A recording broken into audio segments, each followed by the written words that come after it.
Hello and welcome back to the inside. और आज हम लोग बात करने वाले हैं की फीचर्स ऑफ बजट्स 2025 एंड 26। जी हाँ, 25-26 का जो यूनियन बजट हमारा पेश किया गया है हमारे गवर्नमेंट के द्वारा, जो सीतारमन जी ने 1 फरवरी को किया है, उसमें क्या क्या मिलता है आपको इसकी बात करेंगे। तो इस वीडियो को पूरा देखिए, क्योंकि ये ऑफिशियल पीडीएफ से हम आपको बताएंगे क्या क्या आपको मिलने वाला है इस बजट में, क्या क्या खास है, क्या क्या बेनिफिट्स मिले हैं। अगर आप कॉम्पिटिशन की तैयारी करते हैं तो उसके लिए भी बेनिफिशियल है, अगर आप नागरिक हैं आप तो उसके लिए भी काफ़ी ज़्यादा बेनिफिट होने वाला है, क्योंकि इसमें सभी तकबे के लोगों को कवर किया गया है। तो चलिए, एग्जाम पॉइंट ऑफ व्यू के लिए, स्टूडेंट्स के लिए भी, और अगर आप एक व्यवसाय करते हैं या गवर्नमेंट सैलरीड एम्प्लॉय हैं तो उनके लिए भी क्या क्या है। तो चलिए बने रहिए वीडियो में, देखते हैं क्या क्या मिलता है हमें। तो ये एक ऑफिशियल पीडीएफ है, इसमें पूरा डिटेल्स के साथ दिया गया है, तो उसको मैं आपको बताऊंगा क्या क्या इसमें मिल रहा है आपको। तो बजट जो हमारा, आप जानते हैं, सबसे पहले इसका डेट 1 फरवरी 2025 को ये मिनिस्ट्री ऑफ फाइनेंस के द्वारा बजट पेश किया गया है बजट डिवीजन में। और अगर बात करें हम लोग कि इसमें बजट्स में क्या खास था, तो यहाँ पे आप देख सकते हैं इन 4 सेक्टरों पे काफ़ी ज़्यादा फोकस किया गया है। जैसे हमारा सबसे पहले आ जाता है एग्रीकल्चर, दूसरा एमएसएमई, इन्वेस्टमेंट्स के लिए, और एक्सपोर्ट्स में भी काफ़ी हमारा हद तक यहाँ पे जोर दिया गया है। ये हैं आपके 4 इन्वेस्टमेंट पॉइंट्स, मतलब ये जर्नी आप बोलेंगे, एग्रीकल्चर, एमएसएमई, इन्वेस्टमेंट, एक्सपोर्ट्स। इसमें क्या क्या है देखते हैं। इसको इंजिन्स ऑफ डेवलपमेंट ये इस वित्तीय वर्ष के लिए बोला गया है। अब यहाँ आप देखें तो एस्पिरेशन फॉर विकसित भारत, यहाँ पे विकसित भारत के लिए ये कुछ की पॉइंट्स बजट में बताया गया है। जैसे कि एक्सेलरेट ग्रोथ, ग्रोथ को एक्सेलरेट करने की बात की गई है। सिक्योर इंक्लूसिव डेवलपमेंट की बात की गई है। Enhance spending power of India's rising middle class, middle class को काफ़ी ज़्यादा फोकस किया गया है। जैसे कि हम बात करेंगे 12 लाख का जो स्लैब है आपका, जिसमें आपको नो टैक्स देना है, उसकी बात करें, उसकी डिटेल बात करेंगे कि जैसे आपको 12 लाख से क्रॉस करता है तो किस तरह आपको देना है, क्या मतलब एक सैलरीज पर्सन को किस तरह टैक्स स्लैब देंगे, उसकी बात करें पूरा फुल डिटेल्स के साथ। उसके बाद इन्वेगोरेट प्राइवेट सेक्टर्स, तो देखिए इन्वेगोरेट मतलब आपका उस प्राइवेट सेक्टर को एक इजी कंफर्टेबल मार्केट प्रोवाइड करने की बात की गई है थोड़ा सा इसमें। Spending powers of India's rising middle class की बात हो गई। तो uplifting house hold segment, house hold segments में क्या क्या कुछ सामान की कीमतें बढ़ी हैं, घटी हैं, उसकी भी बात करेंगे। तो ये है ओवरऑल इस बजट का मूल। अब जो डेवलपमेंट मेजर्स जो है जिसको फोकस किया गया, तीन यहाँ पे देख सकते हैं, गरीब, यूथ, अन्नदाता, नारी, यहाँ 4 सेगमेंट को टारगेट किया गया है। गरीब को, यूथ को, युवा, अन्नदाता यहाँ आपको किसान आ जाएंगे, और नारी मतलब वुमेन्स। तो इन चारों को मद्देनजर नज़र रखते हुए डेवलपमेंट किया गया है। तो इसमें इसकी डिटेल बात करते हैं। तो इसमें एक है आपका प्रधानमंत्री धन धन्य कृषि योजना के तहत आपको 100 डिस्ट्रिक्ट जो है भारत के, वो लाइकली मतलब 1.7 करोड़ फार्मर्स को बेनिफिट पहुंचाया जाएगा। वहीं देखें enhance credit card through KCC के द्वारा आप देख सकते हैं फैसिलिटी, शॉर्ट टर्म लोन्स दिया जाएगा, 7.7 करोड़ फार्मर्स को प्रोवाइड किया जाएगा। ये इसका टारगेट है विद इन 5 ईयर्स में, एक बार में नहीं, लेकिन 5 ईयर्स के लाख तक का आपको हो जाएगा, मतलब ये इनका टारगेट है। मिशन कॉटन प्रोडक्टिविटी के लिए भी 5 साल का मिशन है ये कॉटन प्रोडक्टिविटी को भी बढ़ावा देना है। और बात करें तो national mission on high yielding seeds, जी हाँ, HYB सीड्स जो बोलते हैं, उस पर भी फोकस किया गया है, क्योंकि पैदावार अच्छी होगी।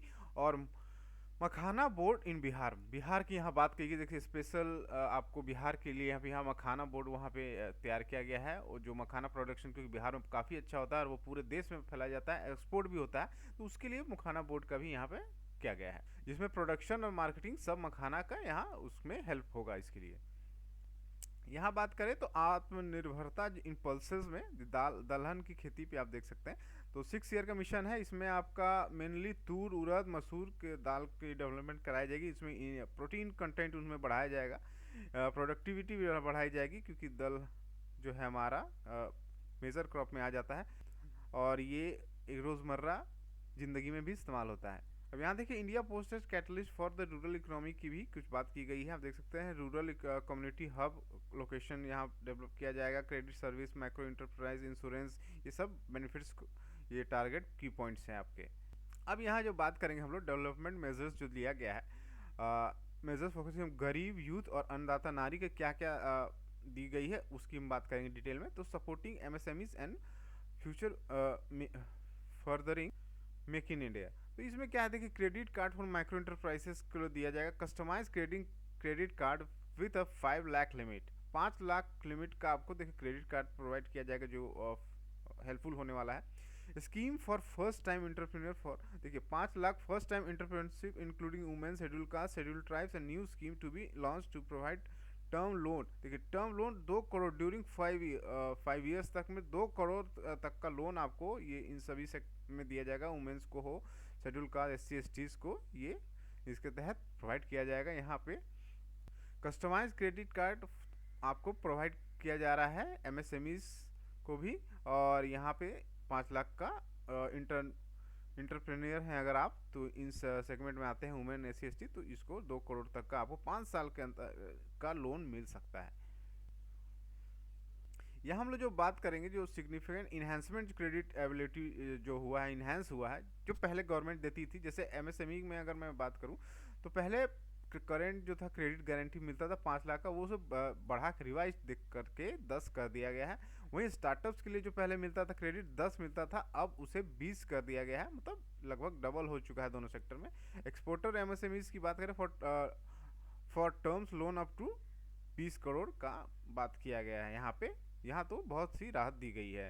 Revision in classification criteria for MSMEs की, ये देखिए माइक्रो इंटरप्राइजेस के लिए अगर बात करें तो करंट एक था इन्वेस्टमेंट, तो क्या आएगा, तो माइक्रो इंटरप्राइजेस जो है करंट में एक था तो उसको 2.5 कर दिया है इन्वेस्टमेंट के पर्पज़ पे। तो अब इनको जो है उनका टर्नओवर अगर करंट 5 था और अभी 10 हो तो उसको माइक्रो इंटरप्राइज बोला जाएगा। स्मॉल उसी बात करेंगे स्मॉल इंटरप्राइज की, तो वो 50 था पहले टर्नओवर उनका। देखिए ये करोड़ में सिर्फ बात की गई, तो यहाँ ध्यान दीजिए 50 था तो अब 100 के आसपास आपका टर्नओवर रहेगा, तो उसे स्मॉल इंटरप्राइजेस कहा जाएगा। और मीडियम इंटरप्राइजेस की बात करेगी तो 250 से अब 500, मतलब लगभग 2 गुना यहाँ 2 टाइम्स कर दिया गया है हर एक चीज़ में।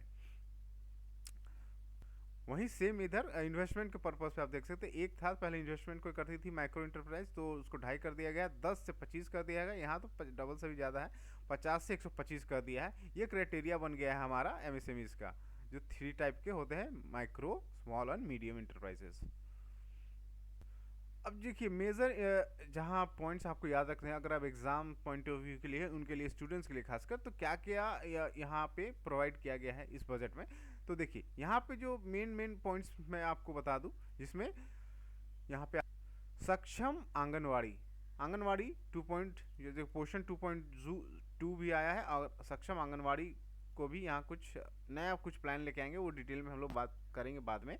अभी ये देख लीजिए, क्योंकि सक्षम आंगनवाड़ी से ही जो आंगनवाड़ी वर्कर्स हैं उनको बेनिफिट पहुंचाया जाएगा। और पोषण 2.0 इसमें भी कुछ अपग्रेडेशन होगा। दूसरी मेजर इंपॉर्टेंट जो अपडेट है वो expansion of capacity of IITs Indian institute of technologies की बात की गई है। वहाँ एक्सपेंशन होगा, उसमें सीट इंटेक्स और या तो कहीं इंफ्रास्ट्रक्चर बिल्डअप होगा या कहीं भी नई IITs खुल सकती हैं। Day care cancer centres in all district hospital, ये देखिए डे केयर कैंसर हॉस्पिटल्स हर एक डिस्ट्रिक्ट में, हॉस्पिटल्स में ये प्रोवाइड मुहिम कराई जाएगी। तो ये काफ़ी अच्छा एक इनिशिएटिव है यहाँ पे। अगली है Bharatiya Bhasha Pustak scheme, provide digital form Indian language books for school and higher education के लिए ये बुक्स प्रोवाइड की जाएगी, भारतीय भाषा पुस्तक स्कीम। वहीं कुछ बात करें 5वें नंबर पर आप देख सकते हैं national centre for excellence for skilling, Atal tinkering labs की जाएगी बहुत सारे 5 साल में स्कूल्स, गवर्नमेंट स्कूल्स में। Centre for excellence in artificial AI को भी देखिए यहाँ पे बढ़ावा दिया गया है एजुकेशन में, जो टोटल आउटले 500 करोड़ का लागत लगेगा इसमें। ब्रॉडबैंड कनेक्टिविटी की बात की गई, प्राइमरी स्कूल आप देख सकते ऑल गवर्नमेंट स्कूल्स में ब्रॉडबैंड कनेक्टिविटी भी प्रोवाइड किया जाएगा। एक्सपेंशन ऑफ मेडिकल एजुकेशन, देखिए मेडिकल एजुकेशन की भी बात की गई है, मेडिकल कॉलेजेस वैसे भी भारत में कम है, तो 10,000 तक के आपके एडिशनल सीट्स जो हैं वो अचीव किए जाएंगे। 75,000 सीट्स नेक्स्ट 5 ईयर्स में आपको ये टारगेट रखा गया है। वहीं बात करें तो PM समनिधि के तहत आपको यहाँ पे कुछ फैसिलिटीज़ है, वेलफेयर ऑनलाइन प्लेटफॉर्म वर्कर्स के लिए है, रजिस्ट्रेशन ई-श्रम पोर्टल ये सब खोला गया है। PM जन आरोग्य योजना ये सब में इन्हांसमेंट कुछ हुआ है, ये आप बाद में एक फुल वीडियोस में पता चलेगा। और इस बजट की सबसे खास बात हम लोग जो बात करेंगे, जो 12 लाख का जो अभी दिया गया है कि टैक्स स्लैब, वो क्या किस तरह है। तो अगर देखिए 12 लाख तक का तो आपको ये नहीं दिया जाएगा, लेकिन यहाँ अगर बात करें किस प्रकार आपको देना पड़ेगा टैक्स, उसकी बात की गई है। तो इसको समझिएगा। तो इसमें आप देखिए यहाँ पे 12 लाख का जो लिमिट है, और जैसे ही आप 13 लाख का इनकम करते हैं तो वहाँ पे आपको आप देख सकते हैं 12 से 16 लाख पे आपको 15% का टैक्स देना पड़ेगा। मतलब उस 1 लाख, जैसे मान लीजिए आप 13 लाख कमाएं तो 1 लाख पे वो 15% टैक्स देना पड़ेगा, है ना। तो 1 लाख पे 13% मतलब 15,000, लंग से 15% मतलब 15,000 का आपको टैक्स लग जाएगा। लेकिन अब देखिए यहाँ पे क्या बताया गया है कि 12 लाख का सैलरी तो कुछ नहीं देगा, मतलब, लेकिन अगर 13 लाख जैसे आप सैलरी कमा रहे तो आपको टैक्स भरना पड़ेगा। इसको समझिए। तो ये टैक्स स्लैब है यहाँ पे, इसको समझने की बात है कि ऐसे टैक्स आपको नहीं देना। जैसे पहले तो 4 लाख पे आपको कोई टैक्स नहीं देना है, उस 4 लाख पे पूरा नेट है आपका, वो सैलरी जो भी है आपका। लेकिन वही 4 से 8 लाख पे अगर आप जाएंगे तो आपको वहाँ 5% वहाँ पे देना पड़ जाएगा पैसा, उस 4 से 8 लाख में। 4 लाख का 5% आप यहाँ निकाल लेंगे, और उसके बाद फिर 8 से 12 पे 10 लगेगा, इस तरह करके लगेगा। तो यहाँ पे अगर बात करें तो इससे बात की गई है। देखिए अगर आप 13 लाख, मैं फिर से आपको बता दूं क्लियर होने के लिए, अगर 13 लाख का आपका इनकम है तो अगर आप 15% के हिसाब से अगर देखेंगे तो 1.95 लाख आपको टैक्स भरना पड़ रहा था, है ना।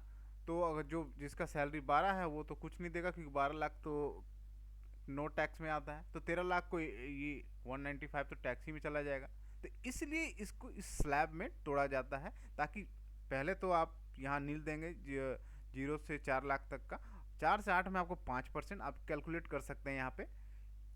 तो मतलब मोटा मोटी यहाँ पे आपको 20 आ गया, 20,000 के आसपास 5% यहाँ पे 4 लाख पे। और वही बात करी 8 से 12 पे, तो यहाँ पे 10%, तो यहाँ पे 40 हो जाएगा। मतलब यहाँ पे देखिए मोटा मोटी अगर आप यहाँ तक, यहाँ आपको 60,000 के आसपास यहाँ टैक्स लगेगा, है ना। और बच्चा यहाँ पे 1 लाख, जो कि मान लीजिए अगर आपका 13 लाख का सैलरी है तो उस पर जो लगेगा वो 15% लगेगा। तो इस हिसाब से आपको टैक्स देना पड़ेगा। ये देखिए इतना ही देना पड़ेगा। यहाँ आपको यहाँ डायरेक्ट कन्फ्यूजन ना हो कि 13 लाख है तो अब आपको इतना ले देना पड़ेगा, इस तरह, इसलिए टैक्स स्लैब का निर्माण किया जाता है।